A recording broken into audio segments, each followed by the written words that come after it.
We're in the middle of Rashi. Yaakov is saying that the reason why he's concerned, even though Hashem had given the guarantee, he's become lessened, diminished, because of all the kindness and all the emes that you've done to your servant. I crossed the Yarden, the Jordan, with my walking stick. And today, so Rashi says, what's makli? Lo imi, lo kesef, lo zov, lo mikner. Had no silver, no gold, no livestock. Lamak levado. Meaning, basically just the shirt on his back. And now, look at this wealth. Vato yisli shnei machnos.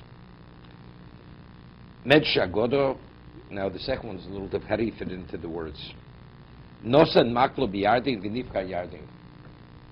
Do you think Yaakov swam across the Jordan? He split the Yarden.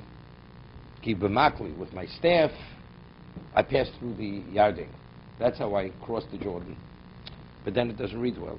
Ki b'makli avartz Yarden zeh, va'ato yishel shnei machnos. And now I'm two camps. It's a different level. If you say, we're talking about his material possession, initially why was I diminished? Because of all your chesed? I only had a staff, now I have two camps, all this wealth. Initially when I split the Yarden. Now I have two camps. What does one thing have to do with another? I'm just reading the simple understanding.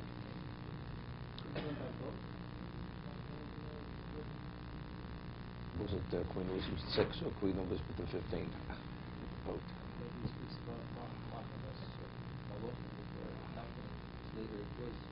What?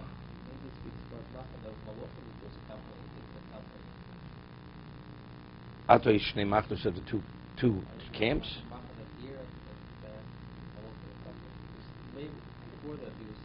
No, now he is two camps. He is Hayisi. I've become two camps. Right? I see you being influenced by Howard. You both need pulpits. What do you have to say? No, but he's saying the chesed. That the two camps, he divided it. Meaning, I have enough possessions that I could divide it into two camps.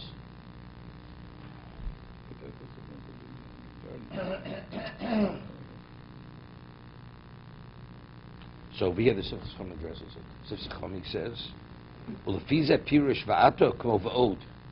firstly, you did this miracle for me. In addition, I have two camps. We're not saying I began with A and went with B. If it's the material, then initially it was A, now I'm B.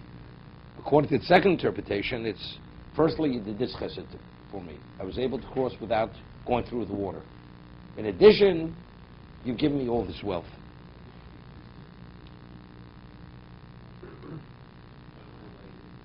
Unrelated. No, why am I diminished? I'm diminished for A and I'm diminished for B. Not the B is connected to A.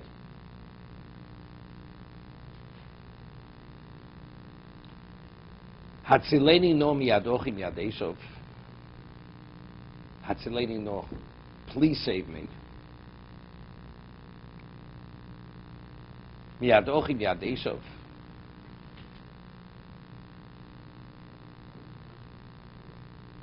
One second.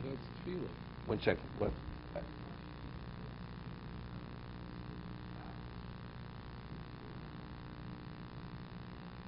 Because that's what Chazal said. It's in Makli.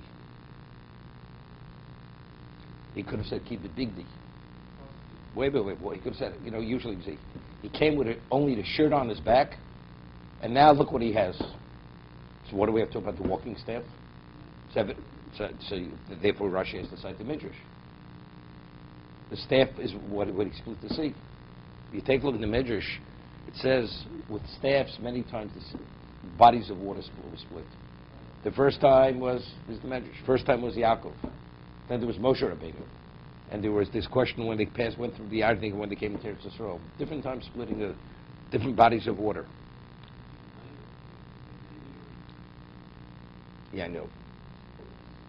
We're talking about something which relates to Klal Yisrael. That was an individual. He's pleading. Save me from the hand of my brother, hand of Esav.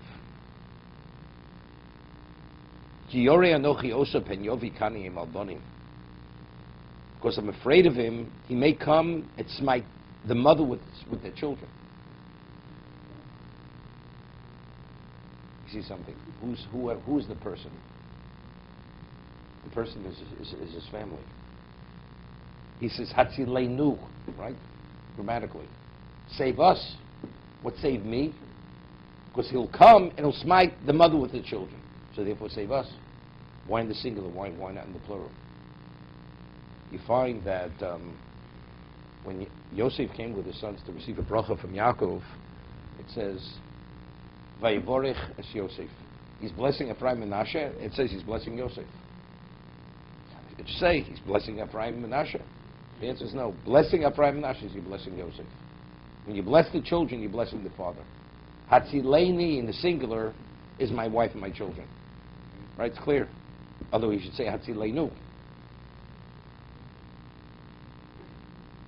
Yes or no, Alan? Okay.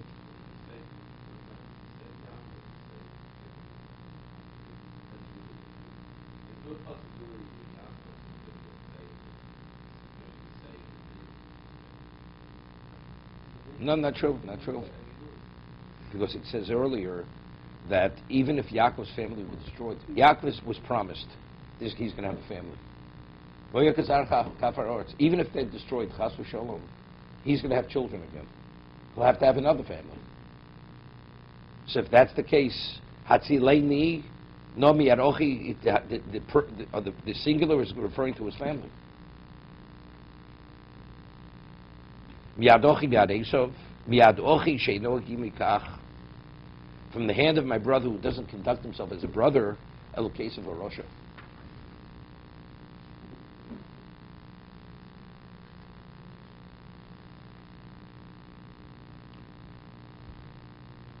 There's a medrash at the beginning of Shmos where, each tyrant who came upon Klal Yisrael to destroy us said, originally the ones who wanted to destroy Yaakov or Klal Yisrael, they didn't do it right. Because originally, it speaks about Paro said only the males, not the females. And then this one said that, not that. The way I'm going to do it, Haman, there's Haman. Medrash bring Haman, lahashver la'arig la'abed minar v'azokin noshem v'taf. There won't be a remnant. There won't be one Jew left on the face of the earth. That's Haman. That was the decree of Haman. The other said the men, only the men, not the women. This or that. I'm going to wipe them out totally. Because if there's one Jew is too much in existence. Esav was vikani emal bonim.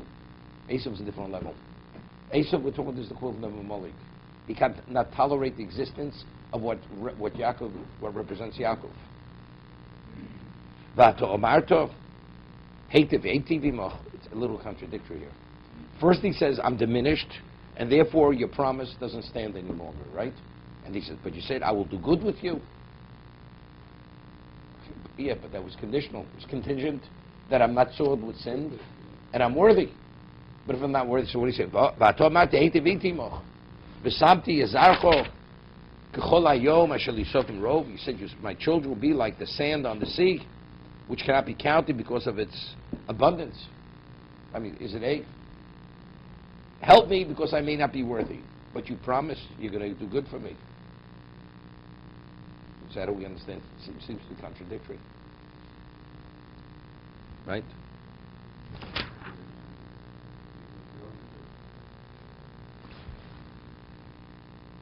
So then what is he worried about? So what's the first part? If you said, God, Hashem's not reneging, Chas v'shalom, Hashem's going to renege? So if he's not reneging, what's there to talk about? So what are you worried about? Hatzileini no.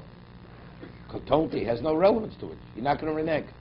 The answer is it's not called reneging because I'm not deserving. So what it's saying, but you said you're going to do good for me if you're deserving. So is it A or is it big? The other question now.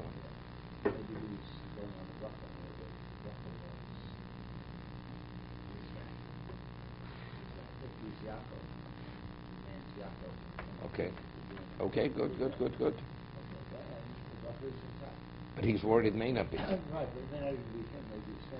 Yeah, but he's saying, save me, I'm diminished, I'm not this, whatever it may be. But you said you can do good for me.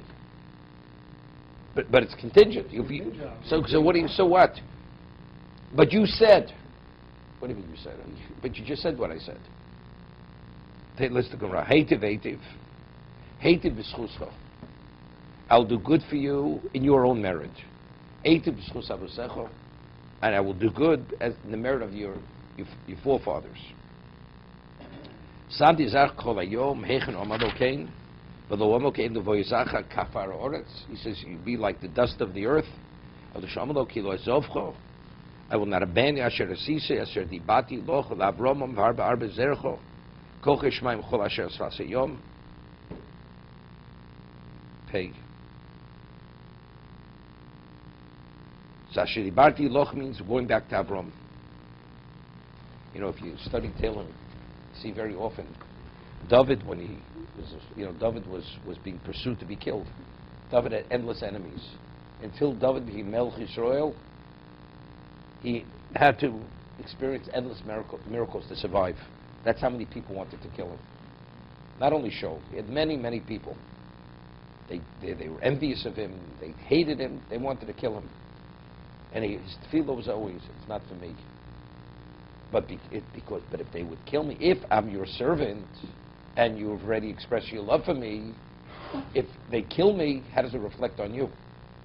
It's not for me. That's what David was saying. It's not me. But how does it reflect on you? That you're allowing your most beloved servant to be killed? It's equivalent to Chil Hashem. So it could be the ATV. Mine may not be worthy. But since factually you said it, if you don't come through, what is it going to be? We're supposed to be that, and if it doesn't carry through, it's a Chil Hashem. It looks like God went back on His word. That's what Yaakov is saying. No, I understand, but that's what it was. Well, but you see, no, the world does know. The world does know. If Hashem performed the miracle that Avram could defeat 4 kings, many things happened. Right, when Avimelech came to Yitzchak after he drove him out, he says, I see God's with you. Right, with the wells. How do you see God is with him? So this family weren't seen as ordinary people. They were known throughout the world, these people are God's people. And that's why God is protecting them. So all of a sudden he's protecting them, like Moshe said. Right, they're destroyed in the desert. What is the world going to say? What does the world understand? They'll say, God couldn't carry through. Well, God went back on His word. Right? Chil Hashem. To be continued.